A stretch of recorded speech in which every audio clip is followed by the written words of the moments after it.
dipersembahkan oleh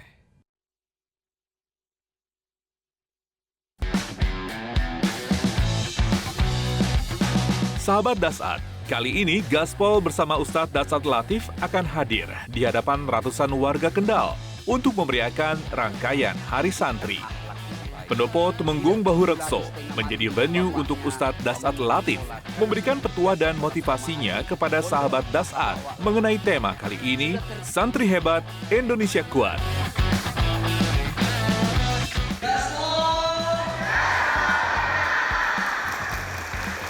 Mohon berikan sambutan yang meriah dan hangat untuk Ustadz kita, Ustadz Dasat Latif.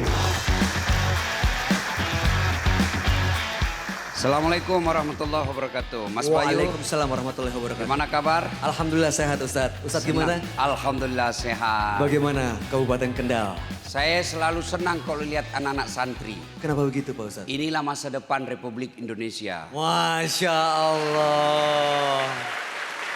Hari ini saya buat status di medsos saya. Selamat Hari Santri Nasional.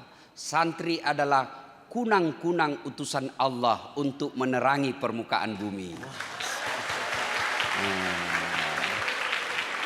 Nah, tema kita hari ini Ustadz, Santri Kuat Indonesia Hebat. Santri yang bagaimana yang seharusnya diwujudkan dan bagaimana peranannya dalam mewujudkan Indonesia Hebat. Mohon petuahnya. Pertama, ini dulu yang harus kita tahu. Sejarah perjalanan Republik Indonesia ini tidak bisa dipisahkan antara pondok pesantren, kiai dan santrinya. Itu dulu. Maka kita belajar sejarah perjalanan Republik Indonesia, santri adalah peran terbesar dalam merebut kemerdekaan. Belajar sejarah pasti kita tahu kita bisa merdeka karena ada anak-anak santri waktu itu dengan kiainya mengusir penjajah Belanda.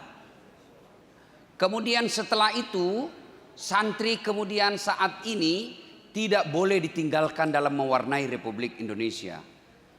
Jadi perannya merebut kemerdekaan, mempertahankan kemerdekaan. Karena setelah Belanda pergi, datangkan Jepang, Nippon, ya. Kemudian di situ perang lagi kita. Yang tadinya kita sudah menyatakan diri merdeka, datang lagi dengan sekutu, mau ngambil lagi kemerdekaan kita, santri lagi mempertahankan kemerdekaan. Dan setelah itu merdeka. Sekarang disebut mengisi kemerdekaan. Santri harus punya peran dalam mengisi kemerdekaan. Pertanyaan Mas Bayu tadi, gimana peran santri? Maka peran santri adalah belajar. Dahsyat sekali. Pak Ustadz, saya ingat waktu jadi santri dulu sempat 3 tahun di pesantren. Itu Pak Ustadz, masih banyak anggapan orang yang melihat santri itu konvensional. Alias, pesantren mah pendidikan kuno. Nah, bagaimana tanggapannya Pak Ustadz? Itu bisikan setan. Astagfirullah. Ini lihat adik-adik santri kita ini. Siapa bilang kuno ini? Cerdas. Alhamdulillah. Bicara cantik. Oh, cantik. Bicara cakep. Oh, cakep. Ya. Maka sudah saatnya kita tinggalkan stigma negatif tentang pondok. Kenapa? Karena zaman sekarang anak-anak sudah saatnya sekolah di pondok dengan nyaman. Mas Bayu lihat orang di pondok. Makannya insya Allah 100% halal. Di pondok alhamdulillah anak-anak pasti sholatnya awal waktu. Kemudian di pondok anak-anak itu pasti punya sifat solidaritas. Kenapa dia solidaritas? Satu kamar dia ber-20. Maka dia pandai berbagi tempat. Pandai memahami perasaan temannya. Pandai berbagi. Itu yang tidak dimiliki anak-anak kita sekarang. Apa itu? Kepekaan sosial. Anak-anak pondok coba lihat. Satu kamar 20 orang. Bahkan ada yang sampai 40 orang. Tempat tidurnya berlapis. Paling enak kalau yang di atas mimpi kencing. Yang di bawah mimpi berhujan-hujan. Nyambung mimpinya.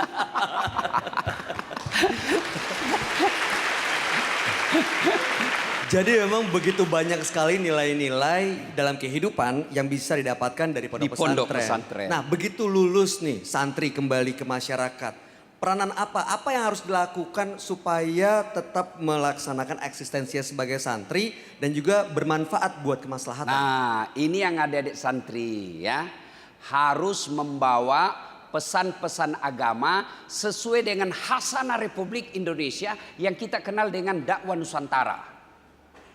Maka adik-adik sekalian, ketika keluar dari pondok, tunjukkan kalian adalah santri yang rahmatan lil alamin. Semua bisa diterima oleh orang. Jadi kalau keluar, Mas Bayu, kalau dia sudah keluar, dia harus bijaksana menerima perbedaan pendapat.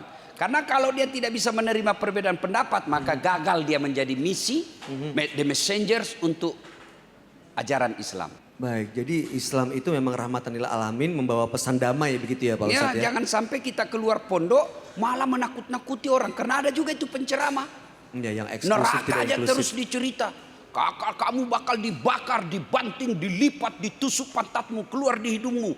Kata anak muda, ndak usah ke masjid, dia bikin takut-takut itu ceramahnya. Maka jadilah pendakwah yang menghadirkan kesejukan di tanah masyarakat. Dahsyat sekali.